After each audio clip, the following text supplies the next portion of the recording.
my tip or trick of the day is this. Again, one of the things that I love that I've been missing during this pandemic is helping people put colors together. I've talked about this a lot here and also on my podcast. So I thought I would show you kind of how I would do that using some of these 5-element skeins.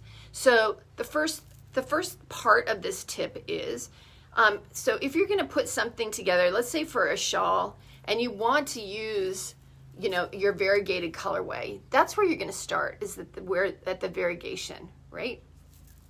Because you have so many colors there, that's where you're going to start. And then you're going to pick, depending on how much yardage you need for the pattern, you're going to pick either one more skein or two more skeins to go with it. So in this case, I'm picking out the red. And so this one is, Marge is red. So if you were just going to have a 2-skein shawl here, you would have this black, and the darker purple is going to make the red really pop out at you. It'll be really, really pretty. If you want to make a bigger shawl and you can go to 3 skeins, then I would add in the black. So this one is called Midnight, and the 3 of these just look fantastic together.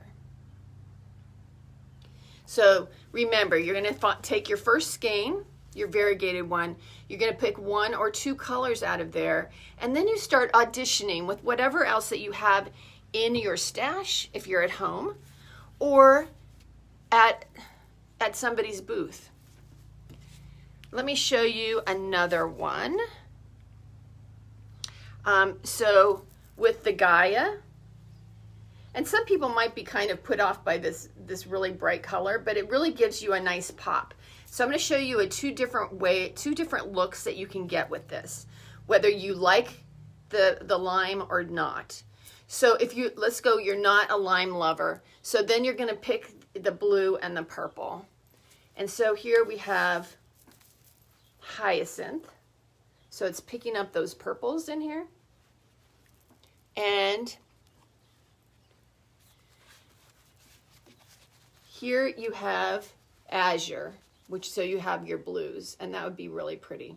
So Sandy asked that they all could be used in one sweater. They could be used in one sweater, but it would be really, really busy. It could be something like one of those ones that are knit in kind of, I think they do it in interlock, where you do like a square and then you add other squares to it. That would be really nice that way. And here, so let me, and if you didn't want to go the purple route at all, you could go like this. That's also delightful. I'm getting lots of questions here. I love it. So Kathy asks, could you suggest something for colors found in goldfinches? Yeah, it depends if you want to have that really bright yellow. Not everybody carries a really, really bright yellow. I did pick out, I have this, which is called Golden Mosaic.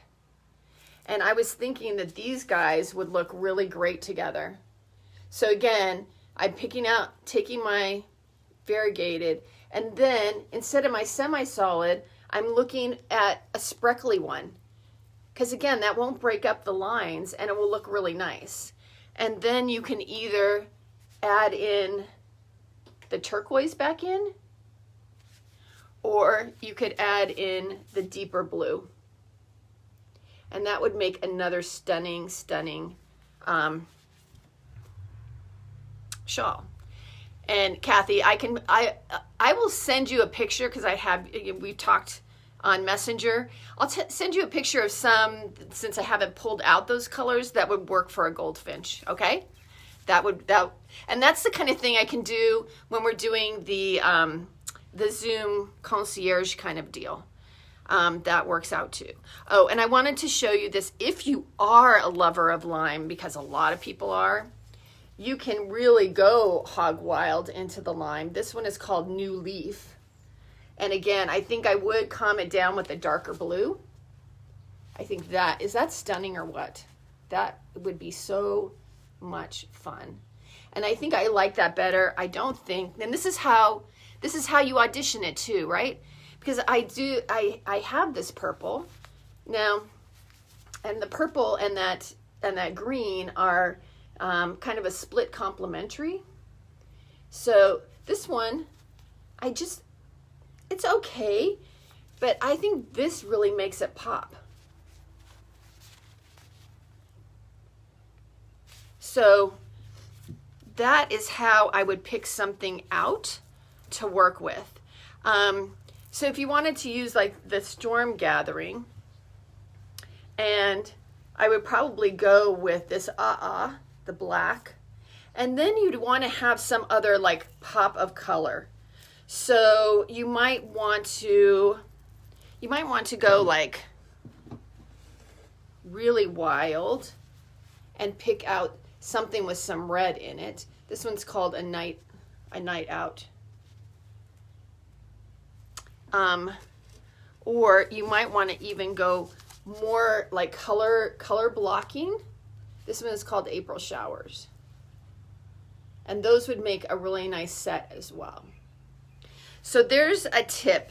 And if you have been listening to the podcast, then you know that it's fun just to go shopping and in your own collection to pull these things out and say, okay, if I want to make something with 3 skeins, how am I going to do this? And just start playing around with it, because you're going to find out, oh, this does not look good. Let's see if I can figure out one here that you would just go, no.